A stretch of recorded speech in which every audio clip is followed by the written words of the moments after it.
प्रसादी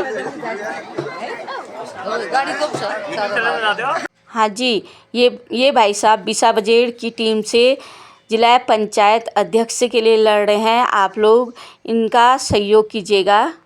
नमस्कार।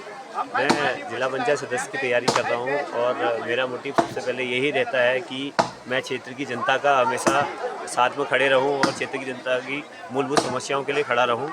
और मैं हमारे क्षेत्र की जो भी जनता है, कहीं पे भी अगर उनको मार्केट में किसी भी प्रकार से हॉस्पिटल लाइन में या फिर किसी के सुख दुख में खड़ा होना या किसी भी विभागों में कोई कागजी कार्रवाई में दिक्कत होती है, तो मैं विभाग के अधिकारियों के साथ जाकर मैं उनके मूलभूत समस्याओं को दूर करने की कोशिश करता हूँ।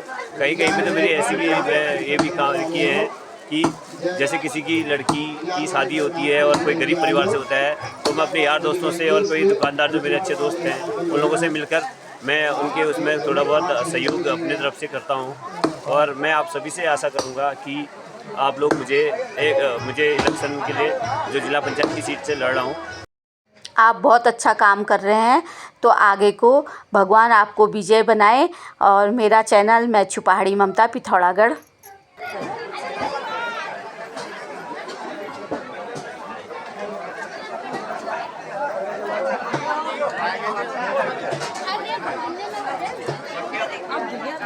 प्रसादी वो हरिद्वार में होता हरिद्वार में होता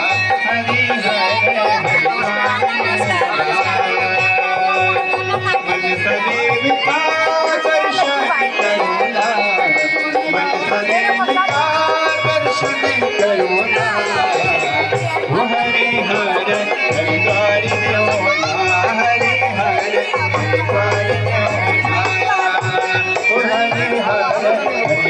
में होता खूब आप जिस पद पर हैं आपको खूब यश मिले, खूब आप उन्नति के पद पर जाएं।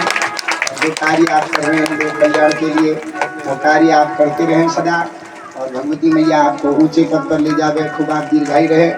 ऐसे सत्कर्मों के द्वारा ही हमारे क्षेत्र का विकास आप समय समय पर करती रहती है। तो कहने लगे हे ऋषियों, हे राजन, होता है। और हमारे बीच में आज आए हैं भागवत में साक्षात गंगनाथ बाबा जी, और मैं आपको गंगनाथ बाबा जी के भी दर्शन करा रही हूँ अपने ब्लॉग में। आप देख सकते हैं, ये हैं गंगनाथ बाबा जी। संत शिरोमणि हमारे में आप लोग सभी जानते हैं, साक्षात जो है भगवान, इनको बाबा जी के नाम से पुकारा जाता है। और साक्षात गंगनाथ बाबा की जिनके ऊपर अनुकंपा है, हम लोगों का मार्गदर्शन कराने के लिए, कल्याण करने के लिए ही भगवान गंगनाथ बाबा आज एक मूर्तिमान रूप में आए हुए हैं। तो कहने लगे हे ऋषियों, हे राजन, तक हरि भजन बिनु जाई कलेशा। जब तक मनुष्य भगवान के भजनों का सहारा नहीं लेता है, भगवान के चरण में नहीं जाता है, तब तक उनके जो क्लेश हैं वो क्लेश कभी जीवन में दूर नहीं होते हैं। इसलिए था स्त्री पत्नी पुत्र सब कुछ था, लेकिन भगवान की भक्ति नहीं थी, भगवान के भजन और नाम नहीं थे।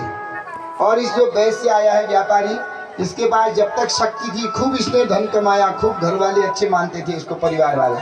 और जब ये अशक्त हो गया धन कमाने दे में पना दिन वाली और तीसरे वे फिर मांगुल निखित वे माने पे मांग नहीं आगे पहले 10 नकार बोल कहा पे उन्होंने बनुनाई ने ऊपर नादिनी पे बोलो फिर बोल ना ले जब बिंदु खुगली ना पानी है तो ना उन्हें चुगल बन और मांगुल भजिया का वाले दे गए मांग नहीं आगे दिन में। तो देखिए मेरे को भी ऐसा ही मठा देते नहुनी चुगली और उन्हें नहुनी बासी और पानी पानी, तो कुछ ना कुछ तो भेद है भैया, क्योंकि वो समझ गए। क्योंकि 5-6 चीजें ऐसी होती है ना जिसको छुपने से जिसको कोई छुपा ही नहीं सकता। तो क्या क्या चीजें, पर्वत मुनि भी ज्ञानी है, पंडित है, तो वो जान गए भैया इन दोनों के बीच में कुछ न कुछ तो चल ही रहा है, क्योंकि उनके लिए इतना सुविधा और मेरे लिए सब कुछ होते हुए इतनी असुविधा।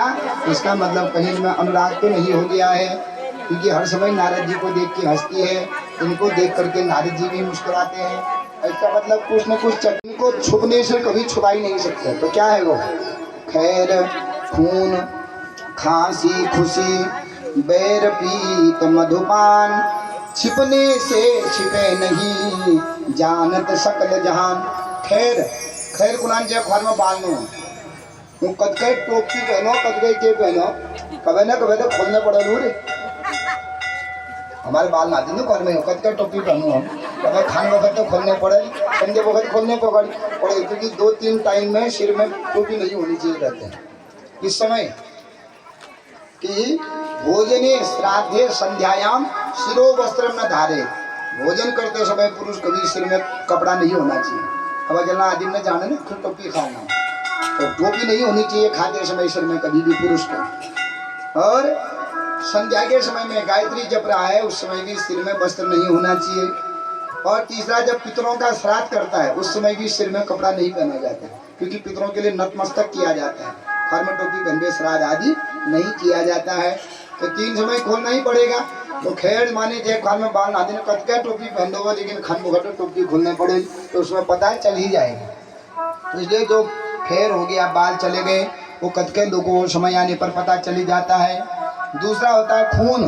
खून ऐसी चीज है जितना ढकोगे वो उतना दाग लगाते जाएगा, कितना छिपाओ छिपता है क्या, नहीं छिपता है।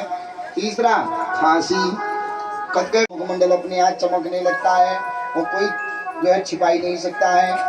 और 5वां है बैर, शत्रुता, शत्रुता का भी पता चल जाता है। हम बैठे हैं ले कोई आगे हमारे विरोधी वो देख कर हमारे मुंह को अनियार बनाए हम पता कर लो, ये पता कर लो इसका मतलब तय कि तय दगाड़ा खड़गोड़ जाते हैं उन तक तेली मुंह कर बनाए एकदम निचोड़ी ना नींबू जल एकदम है कि नहीं। तो ये बैर। छठी होती है प्रीति, प्रेम। ये प्रेम कोई किसी से प्रेम करता है उसके आने से अगर उसके मन में जो है प्रेम आ गया, हंसी आ गई, नहीं कोई आ गया हमको ओला हुआ घिल के बैठे लो जागने हो फिर ले को बैठ, इसका मतलब उसके साथ हमारा प्रेम है। और कोई हमारे बैरी बैठ के उठ लो बैठे कहाँ बैठे थे जागना आदि नहीं जाए कहेंगे कि नहीं कहेंगे।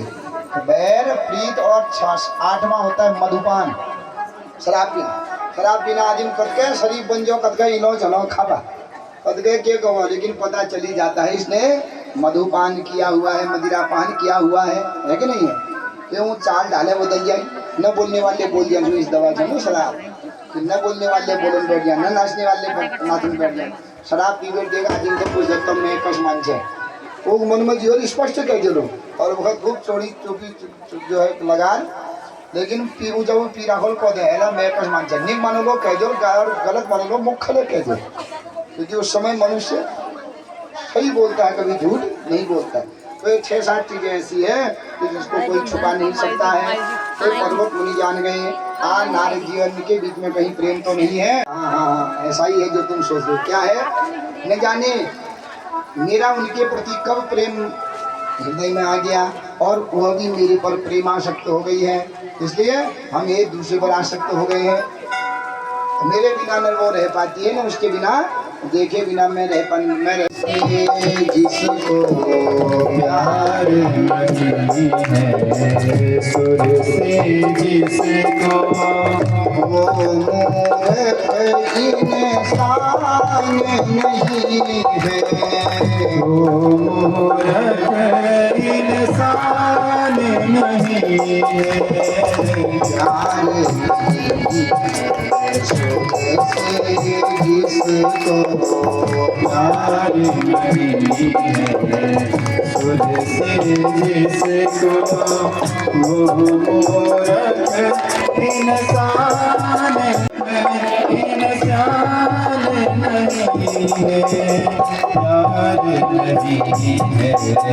जिसको वो मूरख इंसान नहीं है, प्यार नहीं है जिसको सुर से प्यार नहीं है, जिसको सुर से वो मूरख इंसान नहीं है, वो मूरख इंसान नहीं है, प्यार नहीं है जिसको सुर से प्यार नहीं है, जिसको सुर से। खोलने तक नारद जी ने डुबकी लगाई और जैसे ही नारद जी डुबकी लगाने लगे, नारद जी डुबकी लगाते ही स्त्री रूप में परिणित हो गए। और भगवान विष्णु गरुड़ नारद जी का जो वीणा आदि थी वो सब गायब। नारद जी भूल गए मैं कौन हूँ, कहाँ से आया हूँ। तो नारद जी जब बहुत ही स्त्री वो ब्राह्मण को देखे कहते ब्राह्मण देवता तू क्या जानता है मेरे ऊपर कितनी बीती है, मेरे जो संतान थे वो सारे संतान मृत्यु को प्राप्त हो गए हैं, अब बुढ़ापे में हमारा सहारा कोई नहीं है। भगवान ने उनका जब हाथ पकड़ा तो अपने को जानो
आदि शक्ति पराम्बा भगवती मैया की जय।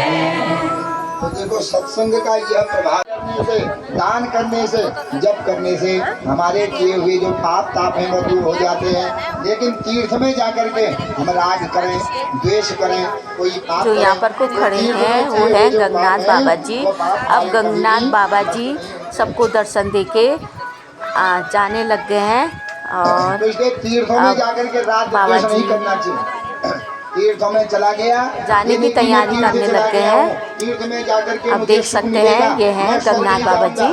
तीर्थ में जाकर के लड़ाई करना, झगड़ा करना, मंदिरों में जाकर के अच्छे कर्मों पर जाकर के जो लड़ाई झगड़ा आदि करता है वहाँ पर किए हुए पाप उसके जन्म जन्मांतर तक उसके पीछे लगते हैं, फिर वो उसको भोगने ही पड़ते हैं।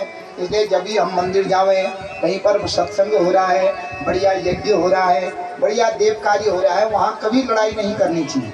आजकल आदि मंदिर की पकड़ाई चाहिए, जहाँ देव कार्य हो वहीं लड़ा कर हो जाए, जहाँ जागवत आकर वहीं लड़की खावे नहीं देना, जहाँ भागवत हो रहे वहीं कोई शराब भेजा दिया, कोई विघ्न करने वाले, लड़ाई करने वाले। और जहाँ किसी के घर में बढ़िया पूजा करेगा, हवन करेगा, ऊका वहाँ विघ्न करने वाले, तो यही हो रहा है ना आजकल सब लोग। ठीक जब तक का थाना में जावे, जब तक का कार्य में विघ्न डालोगे, तो जो विघ्न डालते हैं देव कार्य में, समझ लो वो ऐसा बोल रहे हैं अपने लिए कि उनको उस कर्म का फल फिर भोगना ही भोगना पड़ेगा। और तीर्थ में पुण्य स्थानों पर किए हुए जो पाप होते हैं वो पाप कभी जीवन में नाश होते ही नहीं है, क्योंकि तरता कौन है। हम परिचय करते हैं। आज का ब्लॉग में यहीं पर समाप्त करती हूँ, कल को नए ब्लॉग के साथ मिलूंगी। तब तक के लिए आप लोग मेरे ब्लॉग में बने रहना। नमस्कार।